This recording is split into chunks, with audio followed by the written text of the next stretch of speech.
இப்போது பிறக்காத குழந்தை கூட சிங்கள குழந்தை கூட பயப்படும். அனுரகுமார திசாநாயக்க என்றாலே நாங்கள் ஒரு காமெடியாக பார்க்கின்ற வரலாறு தான் இருக்கிறது. ஆனால் அந்த பயம் இருக்கும். அந்த பயம் இன்றல்ல நேற்றல்ல. அந்த பயம் காலம் காலமாக நம்மை அடக்கி ஒடுக்க நினைத்த அந்த சிங்கள தேசத்துக்கு என் தலைவன் யார் யாரெல்லாம் கதைக்கும் போது ஜனாதிபதி பயப்படவில்லை. ஆனால் என்னிடம் மைக்கை தந்த போது ஜனாதிபதிக்கு நெஞ்செடுத்திருக்கும். அந்த பயம், அந்த வீரம் இந்த மண் எங்களுக்கு தந்தது. பருத்தித்துறை மண், வடமராட்சி மண் எங்களுக்கு தந்தது. ஒரு குடாப்பரப்புக்குள் இருந்து ஒரு உலகம் முழுவதுமே தமிழன் என்று நாங்கள் தலை நிமிர்ந்து நிற்கக்கூடியதுக்கு காரணம் எங்களுடைய மேதகு, எங்களுடைய கந்தக காற்றில் கலைந்த வரலாறு. அந்த வழியிலே இப்போது கூட நான் நினைக்கிறேன் என்னென்றால், இந்த உள்ளூராட்சி சபை என்பது நாங்கள் எங்களுடைய அரசியல் பயணம் நேரடியாக பாராளுமன்றத்திலே போய் அமர்ந்திருக்கின்ற ஒரு அரசியல் பயணம். 3 மாத காலப்பகுதியிலே யாரென்றே தெரியாத ராமநாதன் அர்ச்சுனாவினுடைய இந்த அரசியல் பயணம் முதலாவது காலடி எடுத்து வைத்திருப்பது பாராளுமன்றத்தில். இப்போது கூட ராமநாதன்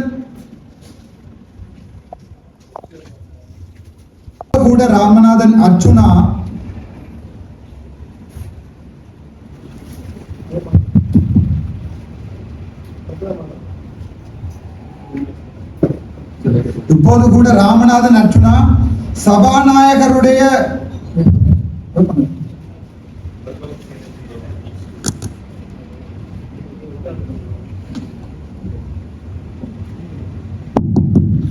சபாநாயகருடைய அன்று இப்போ ஒரு 2 நாட்களுக்கு முன்னம் சபாநாயகருடைய அறைக்கு முன் போய் நின்றேன். அங்கே வேலை செய்தவர்கள் தொடக்க சகலதுமே பயப்பட்டார்கள். இவன் ஏன் இந்த அறைக்கு வந்திருக்கிறான், ஏதோ பிரளயம்தான் வந்திருக்கிறது. அந்த பயம், தலைவருடைய பெயரை சொன்னால் இப்போது பிறக்காத குழந்தை கூட சிங்கள குழந்தை கூட பயப்படும். நாங்கள் கோத்தபாய ராஜபக்ச என்று சொன்னால் பயப்பட போவதில்லை, விமல் வீரவன்ச என்று சொன்னால் பயப்பட தேவதில்லை, அல்லது அனுரகுமார திசாநாயக்க என்றாலே நாங்கள் ஒரு காமெடியாக பார்க்கின்ற வரலாறு தான் இருக்கிறது. ஆனால் எனது தலைவன் பிரபாகரன் என்று சொல்லி ஒரு முறை நான் சொல்லுகிறேன் பாராளுமன்றத்தில். அந்த பயம் இருக்கும். அந்த பயம் இன்றல்ல நேற்றல்ல. அந்த பயம் காலம் காலமாக நம்மை அடக்கி ஒடுக்க நினைத்த அந்த சிங்கள தேசத்துக்கு என் தலைவன் வைத்து போன பயம். ஏன், எதற்காக ஜனாதிபதியோடு ஒரு சந்திப்பு ஒன்று நகர்ந்தது. அழைக்காத விருந்தாளிகள் எல்லாம் வந்திருந்த சந்திப்பிலே என்னுடைய கதிரைகளில் சாணக்கியன் அமர்ந்திருந்த கூட நான் அதை கவனிக்காமல் பின்னால் போய் உட்கார்ந்திருந்தேன். யாரெல்லாம் கதைக்கும் போது ஜனாதிபதி பயப்படவில்லை. ஆனால் என்னிடம் மைக்கை தந்த போது ஜனாதிபதிக்கு நெஞ்செடுத்திருக்கும். ஏனென்றால் நான் 4 கேள்விகள் நறுக்காக கேட்பேன் என்ற பயம். அந்த பயம், அந்த வீரம் இந்த மண் எங்களுக்கு தந்தது. பருத்தித்துறை மண், வடமராட்சி மண் எங்களுக்கு தந்தது. ஆகவே இந்த மண்ணுக்கென்று ஒரு வரலாறு இருக்குது. இந்த மண்ணில் நாங்கள் புதைச்ச வரலாறுகள் கொஞ்சம் கொஞ்சமாக அறிபட்டு கொண்டே போகுது. நீங்கள் எடுத்தா தெரியும், இன்னும் அடுத்த தலைமுறைக்கு எங்களுடைய தேசிய தலைவருடைய போராட்டம் என்றா என்ன, எங்களுடைய மாவீரர்களுடைய அர்ப்பணிப்புகள் என்றா. இப்ப எங்களுக்கு ஒரு சைக்கிளால விழுந்த புண்ணை தாங்கக்கூடியதாக இருக்காது. ஆனால் ஒரு சன்னம் உடலை துளைத்த பின்பும் அவன் தன் தலைவனின் பெயரை சொல்லி நடமாடுகிறான் என்றால் அதுதான் தமிழனின் வீரம். இதுவரையும் உலகத்திலே எந்த இனத்திற்கும் வீர முஸ்லிம், வீர சிங்களவர், வீர பரங்கியர், வீர இந்தியர் என்று வரலாறு இல்லை. வீர தமிழன் என்று மட்டும்தான் பேர் இருக்கிறது. ஏனென்றால் அந்த வரலாற்றை உலகத்துக்கு சொல்லிவிட்டு போனவன் என் தலைவன். இப்போது எங்களுடைய உள்ளூராட்சி சபை தேர்தலை பார்ப்போம். நான் நினைக்கிறேன் எங்களுடைய இந்த உள்ளூராட்சி சபை தேர்தலிலே அனுரகுமார திசாநாயக்க, நான் இதுவரை காலமுமே எந்த ஒரு ஜனாதிபதியும் ஒரு உள்ளூராட்சி சபை தேர்தலுக்காக ஒவ்வொரு அரை மணித்தியாலங்களுக்கு ஒவ்வொரு மீட்டிங் வைத்ததை நான் காணவில்லை. அந்த பயம் தமிழரசு கட்சியால் பாராளுமன்றத்தில் ஏற்படுத்தப்படவில்லை. அந்த பயம் அகில இலங்கை தமிழ் காங்கிரஸாலேயோ அல்லது இபிடிபி ஜனநாயக கட்சியாலேயோ பாராளுமன்றத்தில் ஏற்படுத்த தேவையில்லை. எனது குரலை அடக்க வேண்டிய ஒரு பயம் ஒன்றை சுயாதீனமாக என்னுடைய கட்சியிலே சுயேட்சை குழு என்று எழுதியிருக்கிறேன். எந்த அரசியல் பின்புலமும் இல்லாமல் அந்த பயத்தை பாராளுமன்றத்தில் நான் ஏற்படுத்தி இருக்கிறேன் என்றால், ஊழல் எல்லாம் பிடிப்போம் என்று வந்து சொன்ன அரசாங்கம் ஒரு பாராளுமன்ற உறுப்பினரை பார்த்து பயப்படுகின்ற என்றால் ஊழல்வாதி நானாக இருக்க வேண்டுமா, அரசாங்கமாக இருக்க வேண்டுமா? பொதுமக்கள் தான் சற்று சிந்திக்க வேண்டும். இந்த அரசாங்கத்திலே எங்களுடைய அனுரகுமார திசாநாயக்க அவர்கள் சொல்லியிருக்கிறார், எங்களுடைய யாழ் மண்ணில் என்னுடைய யாழ் மண்ணுக்கு வருவதற்கு முன்னம் அனுரகுமார திசாநாயக்க அவர்கள் வெட்டி தலை குனிய வேணும். இது ஒரு வீரம் விளைஞ்ச மண். இது நாங்களாகவே உருவாக்கிய ஒரு நாட்டை கட்டிய ஒரு மண். இந்த மண் நீங்கள் நினைப்பது போன்று யாழ்ப்பாண குடாநாடு அல்ல, தமிழீழம் என்கிற நாட்டை கட்டிய மண்ணில் தான் நாங்கள் வாழ்ந்து கொண்டிருக்கிறோம். ஆனால் அவர் எங்களுடைய நாட்டிற்கு வந்து நாங்கள் இழந்த மண்ணிற்கு வந்து இப்போது 189 பாராளுமன்ற உறுப்பினர்கள் அவர்களுக்கு இருந்தால் கூட ஒரு அரை அங்குல மண்ணை கூட தன்னுடைய ஆக்கிரமிப்பில் இருந்து விடுவிக்க தவறி இருப்பதுதான் இவர்களுடைய ஜனநாயகம். பாதையிலே அவர் வரும்போது உங்களுக்கு தெரியும், மிருசுவிலே வைக்கப்பட்டிருக்கின்ற அல்லது சாவகச்சேரி காங்கால் வைக்கப்பட்டிருக்கின்ற தடைகள் எடுக்கப்படும், ஆணையரவு தடைகள் எடுக்கப்படும், மன்னாருக்கு முன்னால் பாலத்துக்கு முன்னால் வைக்கின்ற தடைகள் எடுக்கப்படும். அப்படியே போனால் இங்கே பலாலியில வைக்கப்பட்டிருக்கின்ற தடைகள் எடுக்கப்படும். அவர் போகும்போது அந்த தடைகளும் மீள விழும். இது என்னத்தை சொல்கிறது என்றால், தமிழர்கள் முட்டாள்கள் என்பதை அவர்கள் நினைத்து கொண்டிருக்கிறார்கள். உங்களுக்கே தெரியும், நான் இந்த இனத்தையும் குறிப்பிடவில்லை. சிங்களத்திலே ஒரு வசனம் இருக்கிறது, சிங்களையோ மோடையோ கவும் கண்ணு ரோதையோ என்று சொல்லுவார்கள். அதை தமிழன் சொல்லவில்லை, நான் சொல்லவில்லை. சிங்கள இனத்திலே சிங்களையோ மோடையோ என்றால் சிங்களவர்களே சொல்லுகிறார்கள் சிங்கள மக்களை, சிங்களவர்கள் முட்டாள்கள். கவும் கண்ண ரோதையோ உண்டு. கவன் என்று சொல்வது அவர்கள் தங்களுடைய வருடப்பிறப்புக்கு செய்கின்ற, நாங்கள் பலகாரம் செய்வது போன்று அவர்கள் தங்களுடைய வருடப்பிறப்புக்கு செய்கின்ற அந்த பலகாரத்துக்கு பேர் கவும். ரோதையோ என்றால் பொருத்தமானவர்கள். அந்த பலகாரம் தின்பதற்கு பொருத்தமானவர்கள் தான் தங்களுடைய மொழியிலேயே அவர்கள் தங்களுக்காக வைத்துக் கொண்டு அனுரகுமார திசாநாயக்க நினைக்கிறார், தன்னுடைய பண பலத்தாலையும் அரசாங்கத்தின் பலத்தாலையும் கோயில்களிலே பெரிய ஒரு மேடைகளை போட்டு அந்த மேடைகளிலே எங்களுடைய தமிழரை முட்டாள் ஆக்கலாம் என்று உங்களுக்கு ஒன்று சொல்லுகிறேன். 1970ஆம் ஆண்டு காலப்பகுதிகளிலே எங்களுடைய தமிழ் மக்கள் பல்கலைக்கழகங்களுக்கு வந்து போகின்ற விகிதம் எங்களுடைய சனத்தொகையை விட கூட. அதனால் தான் எங்களுடைய தமிழ் இனத்தை அடக்க வேண்டும் என்பதற்காக பல்கலைக்கழகத்திலே வெட்டுப்புள்ளி விகிதாசார முறை எல்லாத்தையும் கொண்டு வந்தார்கள். இன்று கூட அவர்களுக்கு பயம், யாழ்ப்பாண தமிழன் எங்கே சிந்தித்து விடுவானோ என்று பயம். சில பேர் சொன்னார்கள், இந்த முறை 3 பாராளுமன்ற உறுப்பினர்களை எங்களுடைய தமிழ் மக்கள் அரசாங்கத்தின் நம்பிக்கையிலே அரசாங்கத்திற்கு கொடுத்திருக்கிறார்கள் என்று அல்ல. தமிழன், யாழ்ப்பாண தமிழன் புத்தி உள்ளவன். நீங்கள் நாசா வரையில் போய் எங்களுடைய யாழ்ப்பாண தமிழர்களுடைய வரலாறை பார்க்கலாம். அவன் என்ன செய்திருக்கிறான் என்றால், தமிழன் செய்த ஒரு மிகப்பெரிய வரலாற்று அரசியல் நகர்வு என்னென்றால், 3 பொம்மைகளை கொடுத்து அந்த பொம்மைகளை 3ஐயும் கவனமாக பார்த்து கொள் என்று என்னையும் அனுப்பியிருக்கிறார்கள். இப்போது அந்த 3 பொம்மைகளும் ஏதாவது செய்துதான் ஆக வேண்டும். ஆகவே அரசாங்கத்துக்கு லொக் வைத்திருக்கிறது யாழ்ப்பாணம். உங்களுடைய 3 பொம்மைகளும் கதைக்காவிட்டால், உங்களுடைய 3 பாராளுமன்ற உறுப்பினர்களும் சொன்னவற்றை செய்யாவிட்டால் அரசாங்கத்துக்கு அவமானம். இப்போது தட்டி கேட்பதற்கு ஒருவன் வேண்டும். அதனால் தான் சாவகச்சேரி யோசித்திருக்கிறது, நாங்கள் உங்களுக்கு அம்பை அனுப்புகிறோம், நீங்கள் அங்கே பொம்மைகளை வைத்துக் கொள்ளுங்கள், நாங்கள் விரும்பும் போது சூண்டி விளையாடுவோம் என்று. அது உங்களுக்கு தெளிவாகவே தெரியும். எனக்கு விருப்பமான நேரம் முழுக்க நான் பாராளுமன்றத்தில் அவர்களை சூண்டித்தான் விளையாடுவேன். நான் சூண்டினால் அடுத்த முறை கார் பிறலும். எங்கே போகிறேன் என்று தெரியாமல் கூட நேராக ஓடக்கூடிய காரை கூட கொண்டே ரோட்டில் நிற்கிற வாகனத்தில் இடித்து நிப்பாட்டுவார்கள்.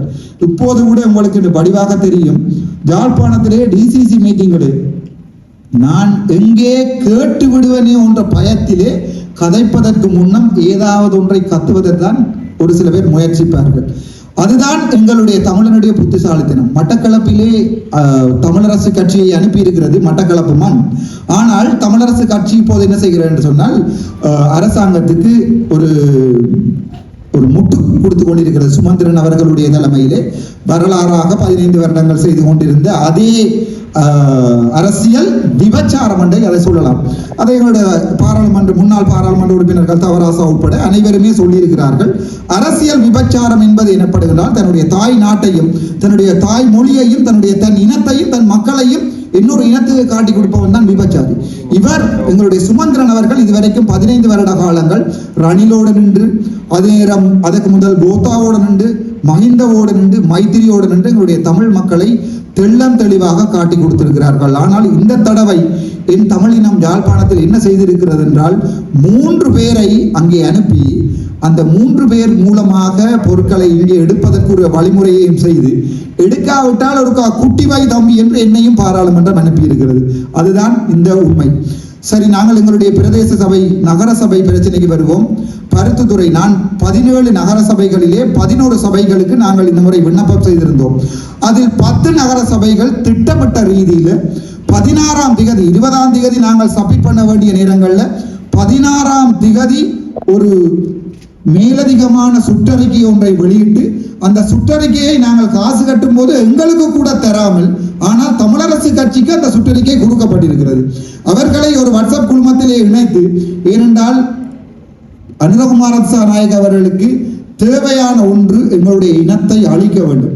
நாளை தமிழ் மண் அல்லது வடக்கு கிழக்கு தமிழர் தாயகம் என்ற ஒன்று இருக்கக்கூடாது என்பதை அவர்கள் தெளிவாக இருக்கிறார்கள். நீங்களும் அதை விளங்கிக் கொள்ள வேண்டும். இன்னொரு 10 வருடங்கள் நாங்கள் ஏமாறுவமாக இருந்தால் பருத்தித்துறை பிரதேச சபையிலே, பருத்தித்துறை நகர சபையிலே நீங்கள் நிரப்புகின்ற படிவங்கள் சிங்களத்தில் தான் இருக்கும். அதில் எந்த சந்தேகமும் வேண்டாம்.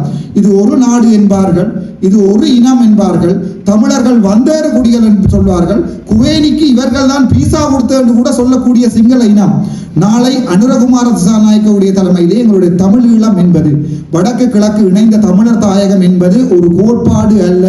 எங்களுடைய மக்களே தங்களுக்கு ஆணை தந்திருக்கிறார்கள். ஆகவே எங்களுடைய மக்களுடைய ஆணை என்ன சொல்கின்ற என்றால், எங்களுடைய தமிழ் மக்களுக்கு தமிழ் நிலம் தேவையில்லை, தமிழர்கள் பூர்வீகமாக வாழ்ந்த தமிழர்கள் வடக்கு கிழக்கு பிரதேசம் தேவையில்லை என்ற ஒரு முடிவை தமிழர்களுடைய கைகளால் எடுக்க பார்க்கிறார்கள். இங்கேதான் நான் ஒரு தெளிவான முடிவை, நான் எடுக்கின்ற முடிவை 6 மாதம் கழித்து தான் எங்களுடைய பொதுமக்கள் விளங்கிக் கொள்வது சாதாரணமாக பாராளுமன்ற தேர்தலிலிருந்து இன்று வரை வந்திருக்கிறது. சில பேரை நான் ஒதுக்கி வைக்கின்ற போது பல பேர் கேட்பார்கள், உங்களோடு நின்ற ஒருவரையே ஒதுக்கி வைக்கிறீர்கள், துரோகி என சொல்கிறீர்கள் ஏன் என்று. நான் சொன்னேன், காலம் வரும்போது அதுக்குரிய பதில் வரும், அது வரைக்கும் காத்திருங்கள் என்று. அந்த வரலாறுகள் அப்படியே உண்மையாகவே போயிருக்கிறது, உங்களுக்கு பாராளுமன்ற தேர்தலில் இருந்து தெரியும். இப்போது கூட நான் தெளிவாக சொல்லுகிறேன், எங்களுடைய தமிழரசு கட்சியோ அல்லது எங்களுடைய NPP-க்கோ போடப்படுகின்ற இந்த வாக்குகள் ஒரு நாளத்தில் எங்களுக்கே நாங்கள் வைக்கக்கூடிய ஒரு உலையாக இருக்கும் என்பதில் எந்த சந்தேகமும் இல்லை. நான் அந்த நொமினேஷன் போட்டு வெளியால் வரும்போது ஒரு வசனத்தை சொல்லியிருப்பேன், தெளிவாக சொல்லுகிறேன். நான் போட்டியிடாத எந்த சபைகளிலும் எனக்கு பிரதியீடாக எங்களுடைய பாராளுமன்ற உறுப்பினர் கஜேந்திரகுமார் பொன்னம்பர் அவர்களுடைய கட்சிக்கு வாக்களியுங்கள் என்று. அங்கே இருப்பவர்கள் சுத்தமானவர்கள் என்று நான் சர்டிபிகேட் கொடுக்கவில்லை, அவர்கள் செய்வது சரியான அரசியல் என்று நான் சொல்லவில்லை. நான் சொன்னது கஜேந்திரகுமார் அவர்களுடைய தலைமைக்கு எனக்கு நான் இல்லாத இடத்திலே அவர் ஒரு பிரதியீடாக அவரால் இயங்க முடியும். நான் மறுபடியும் மாகாண சபை தேர்தல் வரும்போது மக்கள் தீர்மானிக்கட்டும், அர்ச்சுனாவினுடைய மாகாண சபை உறுப்பினர்கள் மாகாண சபைக்கு தேவையா அல்லது கஜேந்திரகுமார் பொன்னம்பலத்தினுடைய தேவையா அல்லது வேறொரு கட்சியினுடைய தேவை என்பதை மக்கள் தான் தீர்மானிக்கும். இந்த உள்ளூராட்சி சபை தேர்தலிலே நாங்கள் 5 இடங்களிலே போட்டியிடுகிறோம். அந்த 5 இடங்களையும் தெளிவாக சொல்கிறேன். ஜாழ்ப்பாணத்திலே ஒரே ஒரு இடம் பருத்தித்துறை நகர சபை, கிளிநொச்சியிலே பூநகரி பிரதேச சபை, மாந்தை கிழக்கு பிரதேச சபையும் துணுக்காய் பிரதேச சபையும் முல்லைத்தீவு. அது தவிர மட்டக்களப்புக்கும் நாங்கள் போயிருக்கிறோம். மட்டக்களப்பு, மண்முனை, எருவில் பற்று பிரதேச சபை 5 இடங்களில் தான். 17 பிரதேச சபைகளை எல்லாம் பிடிக்கணும் என்று ஆசைப்பட்டவன் அல்ல நான். பிடிக்கின்ற அல்லது எனது ஆட்சியில் இருக்கின்ற ஒரு பிரதேச சபை இந்த 17 பிரதேச சபைகளுக்கும் உதாரணமாக விளங்கும் என்பதில் நான் எந்த உங்களுக்கு ஒரு அவ்வாறான ஒரு திடமான வாக்குறுதியை தர என்னால் முடியும். ஒரு விடயத்தை நான் உங்களுக்கு சொல்லுகிறேன். இதுவரைக்கும் நீங்கள் யாருக்காவது வாக்கு போட விரும்பினால் அல்லது நான் கேள்விப்பட்டிருக்கிறேன், தேர்தல் தபால் மூல வாக்களிப்புகள் பருத்தித்துறை பிரதேச சபையிலே அல்லது பூநகரியாக இருக்கட்டும் அல்லது துணுக்காயாக இருக்கட்டும் அல்லது மாந்தை கிழக்காக இருக்கட்டும் அல்லது மட்டக்களப்பிலே மண்முனை எரிவில் பற்றாக இருக்கட்டும், தபால் மூல வாக்களிப்புகள் ஊசிக்கு. இப்போது ஒரு விடயத்தை சொல்லுகிறேன், உங்களுடைய மனதை தொட்டு பாருங்கள். அது எவ்வளவு பாரதூரமான அரசாங்கத்துக்கு என்னுடைய தமிழ் மகன் ஒருவன் சொன்ன பதில் என்று ஒரு அரச ஊழியர் எனக்கு சொன்னார், டாக்டர் உங்களுடைய ஊசியை தேடினேன், சுயேட்சை குழு ஊசியை தேடினேன், காணவில்லை. நான் ஒரு பெட்டியை கீறி அதிலே சுயேட்சை குழு என்று கீறி ஊசியின் படத்தை வரைந்து புல்லடி போட்டிருக்கிறேன். அது வீணாய் போன வாக்காக இருந்தாலும் அரசாங்கத்துக்கு தெரியட்டும், எங்களுடைய மனதில் இருப்பது ஊசியம், எங்களுடைய மனதில் இருப்பது அந்த கட்சி என்று. ஏனென்றால் இதுவரை காலமும் சொல்லியிருக்கிறார் ஜனாதிபதி அனுரகுமார திசாநாயக்க அவர்கள், தன்னுடைய கட்சியிலே இருக்கின்ற எந்த ஒரு பாராளுமன்ற உறுப்பினரும் களவு செய்யவில்லை. ஆனால் நான் அதை பார்க்கவில்லை, முகப்புத்தகத்தில் பார்த்தேன். அவருடைய பாராளுமன்ற உறுப்பினர் ஒருவர் போன் களவெடுத்ததாக வழக்கு இருக்கிறது. ஒரு பாராளுமன்ற உறுப்பினர் போன் களவெடுத்ததாக வழக்கொன்று இருக்குமாக இருந்தால் அந்த அரசாங்கம் எவ்வாறு ஒரு சுத்தமான அரசாங்கமாக இருக்கட்டும் நான் இருக்கலாம் என்று சற்று யோசித்து பாருங்கள். ஆனால் நான் தெளிவாக சொல்லியிருக்கிறேன், நானோ அல்லது இதில் இருக்கின்ற யாராக இருந்தாலும், இந்த இதில் இருக்கிற எந்த பிரதேச சபை உறுப்பினர்களாக இருந்தாலும் இன்னொரு பிழை விட்டாலும், நான் பிழை விட்டால் நான் அந்த பிழையை ஏற்றுக்கொள்வேன், நான் அந்த பதவியிலிருந்து விலத்தி போவேன். அதே நேரம் பிரகாசனாக இருக்கலாம், அல்லது அம்பன் அண்ணாவாக இருக்கலாம் பூநகரி, அல்லது பார்த்திபராக இருக்கலாம் முல்லைத்தீவுல, அல்லது மதனகுமாராக இருக்கலாம் மட்டக்களப்பு. ஒரு பிழை நடந்தால் அந்த பிழை விசாரிக்கப்பட்டு தண்டனை கொடுக்கப்பட்டு அவர்களுடைய பதவி இறக்கப்படும். அவ்வாறுதான் நான் சைன் பண்ணியிருக்கிறேன் எல்லாரிடம், நான் உட்பட அனைவருமே எங்களுடைய கட்சி கொள்கைகளிலே சைன் பண்ணியிருக்கிறார்கள். ஒரு கட்சியை உங்களால் காட்ட முடியுமா இவ்வாறான ஒரு கொள்கைகளை எழுதி அபிடவிட் அல்லது சத்திய கடதாசி வேண்டிக் கொண்ட ஒரு கட்சியை உங்களால் காட்ட முடியுமா? அதனால் தான் நாங்கள் 10,000 பேராக கட்சியினுடைய உறுப்புரிமையை காட்ட விரும்பவில்லை. தலைவரை பொறுத்த வரைக்கும் 10 பேர் இருந்தாலும் அந்த 10 பேர் ஒரு இடத்துக்கு போயிட்டு வந்தால் அந்த போயிட்டு வந்தது ஒரு சங்கதியாக இருக்க வேண்டும் என்றுதான் தலைவர் யோசிப்பார். தலைவர் யோசிப்பதிலே என்னுடைய படை 70,000 இருக்க வேண்டும் என்று. ஒரு 70 பேரை தான் கப்பலில் கொண்டு வந்து ஆணையரவில் வைக்கினால் அந்த ஆணையரவை பிடிப்பதா இல்லையா என்பது அந்த 70 பேரில் தான் இருக்கிறது. அளவில் அல்ல, அதனுடைய மனதைரியத்திலும் அந்த பலத்திலும் இருக்கு. ஒருவன் தான் இருக்கிறேன் தமிழ்நாக பாராளுமன்றத்தில். இந்த ஒருவனை கதைக்க விடாமல் நீங்கள் நிப்பாட்டி இருக்கிறீர்கள் என்றால், என்னுடைய கதைக்கு உங்களுக்கு பயமாக இருந்தால், அந்த பயம் அடுத்தடுத்த மாகாண சபை தேர்தல்களில் உங்களுக்கு மனதில் இருக்கிறது. நான் போய் எங்களுடைய சபாநாயகரிடம் கேட்கிறேன், 8 நாட்கள் தடை செய்திருக்கிறீர்கள், அதற்குரிய நியாயத்தை தாருங்கள் என்று. சபாநாயகர் சொல்லுகிறார், நான் சந்திக்க மாட்டேன் அர்ச்சுனாவை என்று. அதன் பிறகு அங்கே வேலை செய்கின்ற செக்ரட்டரி ஜெனரல்ஸ் என்று சொல்வார்கள், அங்கே போய் கோட்டால் டாக்டர் நீங்கள் ஏன் தடை விதித்தீர்கள் தெரியாது. சரி, கோஆர்டினேட்டிங் செக்ரட்டரி என்று சொல்வார்கள், அதை ஒழுங்குபடுத்துகின்ற செயலாளர். அவரிடம் போய் கேட்டேன், என்னை 8 நாட்கள் கதைக்க விடாமல் தடுத்ததற்குரிய காரணம் என்ன என்று கேட்டேன். டாக்டர் அந்த காரணம் என்னன்னு தெரியாது, அதான் தேடிக்கொண்டிருக்கிறோம் கன்சாட்டுகள்ல, நீங்கள் எங்கேயாவது பிழையாக கதைத்தால் என்று. அந்த இடத்துக்கு தான் பாராளுமன்றம் இருக்கிறது. பாராளுமன்றம் தமிழனுடைய குரலை ஒடுக்கி இருக்கிறது. ஆனால் இதுக்கு நாங்கள் வழக்கு போடுகிறோம். வழக்கு போட்டு நான் இதை வெண்டு காட்டுவேன். பிமல் ரத்நாயக்க அவர்கள் செய்தது ஒரு மாபெரும் குற்றம். ஒரு நீதிமன்றத்துக்கும் ஒரு பாராளுமன்றத்துக்கும் முன்னர் யாராவது பொய் சொல்லுவார்களா இருந்தால் அது பீனல் கோட் செக்ஷன் 190 படி 7 வருடங்கள் சிறை செல்லக்கூடிய குற்றம். பிமல் ரத்நாயக்க அந்த குற்றத்தை செய்திருக்கிறார். அந்த குற்றத்தை விசாரிக்காமல் பாராளுமன்ற சபாநாயகர் அந்த குற்றத்தை மீண்டும் செய்திருக்கிறார். அதுக்குரிய தண்டனையை கொடுக்கும் வரைக்கும் ஒன்றில் NPP அல்ல JVP என்னை சுட வேண்டும், அல்லது நாங்கள் உச்ச நீதிமன்றத்திலே அதுக்குரிய தண்டனையை எடுத்துக் கொடுப்போம். நான் இப்போது சொல்லுகிறேன், இந்த நகரசபா பருத்தித்துறை நகரசபை என்னுடைய கைகளுக்கு வருமாக இருந்தார். பிரகாசன் நாக்குடைய நேரடி இதிலே இருக்கின்ற யாருமே தங்களுடைய எந்த சந்தேகங்கள் இருந்தாலும் நேரடியாக என்னிடம் கேட்கலாம், நான் வருவேன். இந்த நகரசபைக்கு பாராளுமன்ற உறுப்பினராக இருந்து நகரசபை நாங்கள் வெல்லுவோம். முதல் நாள் அமர்விலே நான் அங்கு இன்று இருப்பேன். அன்றிலிருந்து என்னுடைய தவிசாளர் இங்கே செய்கின்ற ஒவ்வொரு விடயங்களையும் எனக்கு தெரிஞ்ச என்னுடைய அறிவுகள், நான் அரசியலுக்கு போவோன் என்றதுக்கு படித்தவன் அல்ல, படித்ததை வைத்து அரசியல் செய்பவன். ஆகவே இந்த நகரசபை என்னுடைய பருத்தித்துறை மக்கள் என்னை நம்பும் சந்தர்ப்பத்திலே இந்த நகரசபையில் நடக்கின்ற சகல விடயங்களும் பொறுப்பு கூறலில் இருக்கும். ஒவ்வொரு சின்ன பிள்ளைகளும் நீங்கள் எனக்கு நேரடியாக தொலைபேசி அழைப்பு செய்யலாம்.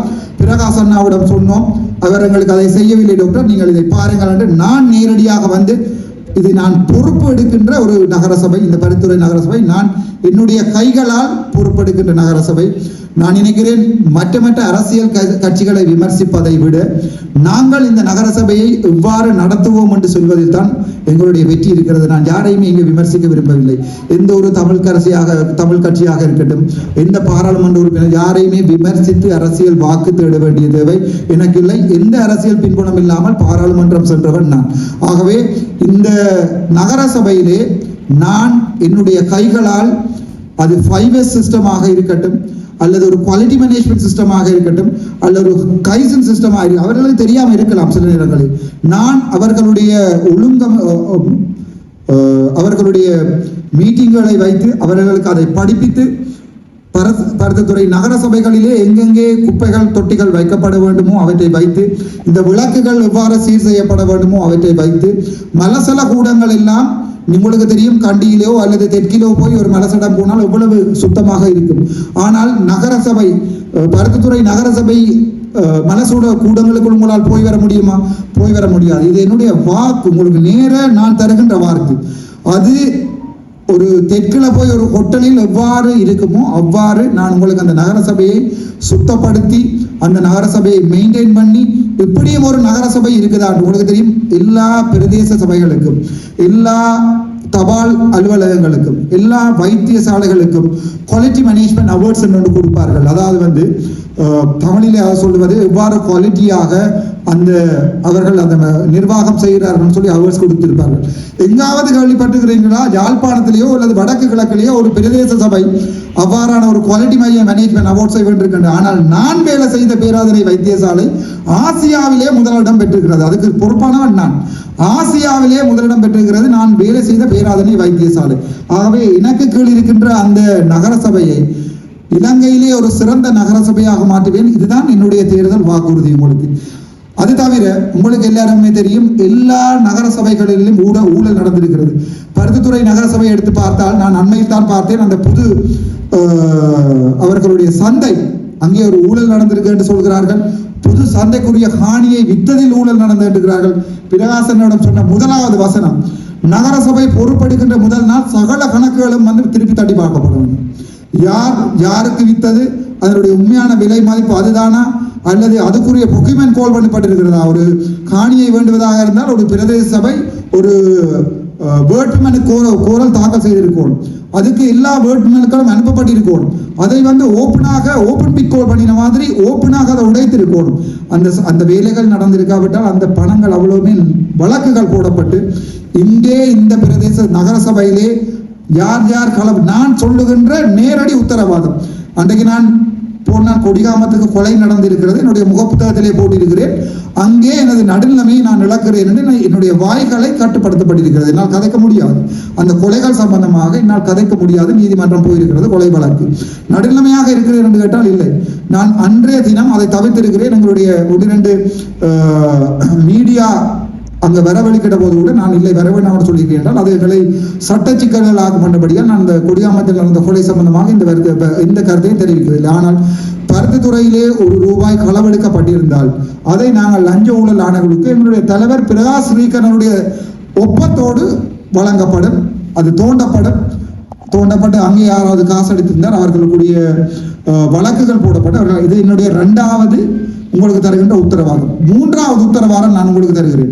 இனிவரும் காலங்களில் பிரதேச சபையில நகர சபையில பிரகாஷ் ஸ்ரீகரனோ அல்லது அவரோட வேலை இருக்கிற 6வது எங்கேயாவது ஊழல் செய்கிறார்களா இருந்தால் அவரை வெளியேற்றுவதும் அவர் அப்படி செய்ய போவதில்லை. இதுவரைக்கும் நான் பார்த்த மனிதர்களிலே புனிதமான நல்ல மனிதனும் பிரகாசம் தான். நான் சில விடயங்களில் யோசிச்சிருக்கிறேன் இப்படியாக மனிதர்கள் இருக்கலாமா என்று. ஆனால் யாராவது ஒரு முறைப்பாடு வந்தால் நானே அந்த முறைப்பாட்டை விசாரித்து அது உண்மை என்று காணப்படுற சந்தர்ப்பத்தில் அதை நீதிமன்றங்கள் தண்டிக்கப்படுற சந்தர்ப்பத்தில் கட்சிக்குரிய மானபங்கத்தை ஏற்படுத்தியதாக நான் கூட சைன் வச்சிருக்கிறேன்.